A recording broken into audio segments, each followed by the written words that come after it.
The way most people think about saving money is actually wrong. You work hard, you put money in the bank, the number in your account stays the same or even goes up. So you're fine, right? You're being responsible, you're doing the right thing. Here's what nobody tells you. That money is shrinking right now, even while you're sleeping, even while it sits there completely untouched. And understanding why is one of the most important things you can do for your financial future. Welcome back to Financial Fundamentals, where we break down money concepts so they actually make sense. Today we are talking about inflation. By the end of this video, you are going to understand exactly what inflation is, why it quietly works against your money every single day, and what that actually means for your paycheck, your savings, and your future. Let's get into it. So what is inflation? At the most basic level, inflation just means prices go up over time. That's it. The same grocery cart that cost you $80 last year costs $83 this year. Same groceries, same store, more money out of your pocket. Think of it like this. Imagine you have a pizza. You have 8 slices.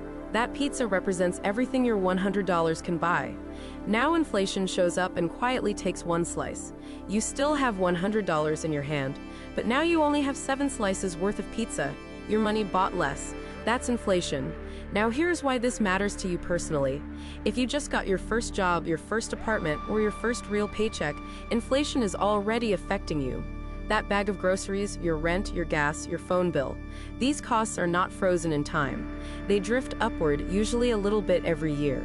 And if your income doesn't keep up with that drift, you are quietly falling behind even when it doesn't look like it. Have you ever felt like you're making more money than you used to, but somehow it still feels tight? That feeling is real. And inflation is a big part of the reason why. Okay, so let's talk about how we actually measure inflation. In the United States, the most common way is something called the Consumer Price Index, or CPI. The CPI is basically a giant shopping cart. Economists at the Bureau of Labor Statistics track the prices of hundreds of everyday things: food, rent, gas, clothes, healthcare, transportation. They watch how those prices change month to month and year to year. That gives us an inflation rate, a percentage that tells us how much more expensive things got. The Federal Reserve, which is the central bank of the United States, actually aims for about 2% inflation per year. They see that as healthy, a sign that the economy is moving, not too hot, not too cold. And here is a common misconception worth clearing up right now. Inflation does not automatically mean the economy is broken. Mild, steady inflation around 2% is actually what the people in charge of the economy are aiming for. It's when inflation spikes way higher than expected that things get painful. A recent real-world example. In mid-2022, U.S. inflation hit around 9%. That means things that cost $100 the year before cost about $109. That's not a little. That's your grocery bill jumping by nearly $10 on the same cart. That's your rent going up by $90 a month on a $1,000 apartment. People really felt that. And a lot of people were caught off guard because they had never really thought about inflation before. Let's slow down and make sure this is landing. So far, we've covered what inflation is, which is the general rise in prices over time, and how it's measured using the Consumer Price Index. Pretty clear so far, right? Good. Let's keep going, because now comes the part that really hits home. Here's where inflation gets personal. Cash sitting in a regular checking account almost always earns 0 interest, or close enough to 0 that it doesn't matter. So every year, inflation is taking a bite out of what that cash can actually buy, even if the number in your account doesn't change. Here's a concrete example. Let's say you have $1,000 in a checking account. You're proud of it. You saved it. It's sitting there. Now let's say inflation is 3% that year. At the end of the year, you still have $1,000. The account looks exactly the same, but that $1,000 now only buys what $970 bought the year before. You didn't spend anything. You didn't make any bad decisions. But inflation quietly took $30 of purchasing power from you. Purchasing power just means what your money can actually buy. It's the real value of your dollars, not just the number on the screen.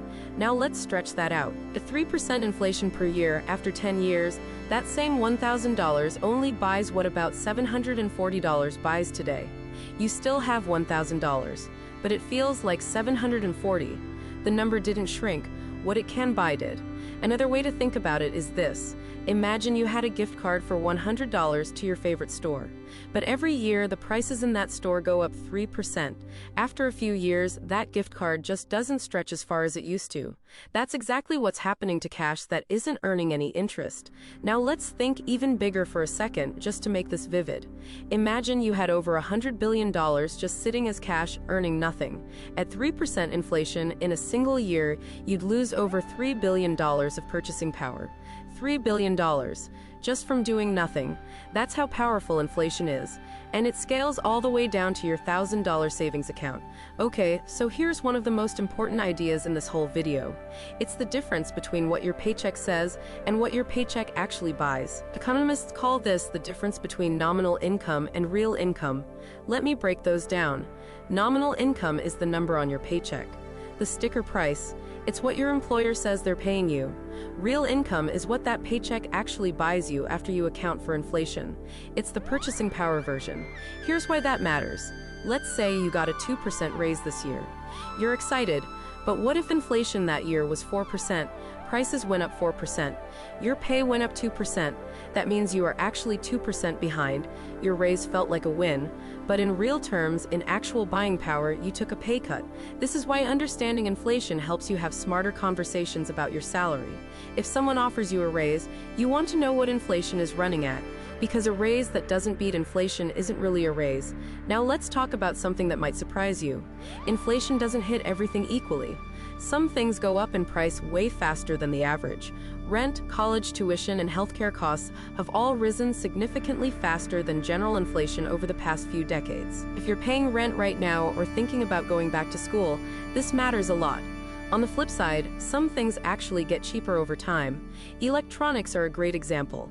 The TV you can buy today for $300 would have cost thousands of dollars 20 years ago. Technology tends to get better and cheaper at the same time, even while other things get more expensive. Okay, let's pause and check in. So far, we've talked about what inflation is, how it's measured, how it erodes cash sitting in a regular account, the difference between nominal and real income, and how inflation hits different categories at different speeds. That's a lot. You're doing great. And you're already thinking about money in a way most people your age never do. Now here's the compounding part that most people don't stop to appreciate. Even small inflation adds up in a big way over time. At 3% inflation per year, prices roughly double in about 24 years. That's just math. Today's $2,000 rent could be around $4,000 a month by the time you're in your 40s. Not because landlords are monsters, well, maybe, but also just because of inflation doing what it does slowly and quietly for decades. This is why starting to understand this stuff now, while you're young, is such an advantage. Every year you wait to think about this stuff is a year inflation got a head start on you. So what do people do about it? Without giving you specific advice about what you personally should do, because everybody's situation is different, here's what the general options look like at a high level. High-yield savings accounts are savings accounts that pay meaningfully more interest than a standard checking account. They won't always beat inflation, but they do better than nothing. Bonds are basically loans you give to governments or companies, and they pay you interest in return. Investments in things like stock index funds have historically grown at rates that outpace inflation over long periods of time, but they also come with real risk. You can lose money. There are no guarantees. The point isn't to tell you exactly what to do. The point is to understand that there's a trade-off. Doing nothing with your cash isn't a neutral choice. It's a choice to let inflation slowly eat it. Every option has pros and cons, and understanding the basics helps you ask better questions. Before we wrap up, here's something I want you to sit with for a second. Think about the money you have right now. Maybe it's in a checking account. Maybe you've got some cash saved. Ask yourself, is that money earning anything? Is it at least keeping pace with inflation? You don't have to have the answer today, but the fact that you're asking the question puts you way ahead of most people. All right, here's the one thing I want you to walk away with today. Inflation is real, it's always running in the background, and cash that isn't earning anything is slowly losing its purchasing power. Even if the number in your account looks the same, what it can buy is shrinking a little more every single year. That's not meant to scare you. It's meant to motivate you. The earlier you understand this, the more time you have to do something about it. If this video helped things click a little more for you, hit the like button. It genuinely helps this channel reach more people who need this stuff explained in plain language. And if you have a friend who just got their first job or their first apartment, share this with them. This is exactly the kind of thing nobody teaches us, and that's what Financial Fundamentals is here to fix. Drop a question in the comments. Or if there's a money concept you've always been confused about, tell us what it is.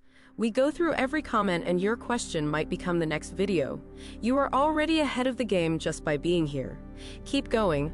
This video is for educational purposes only and is not financial advice. Markets and investments carry risk, including the possible loss of principal. Always do your own research and consult a licensed financial professional before making investment, tax, or money decisions.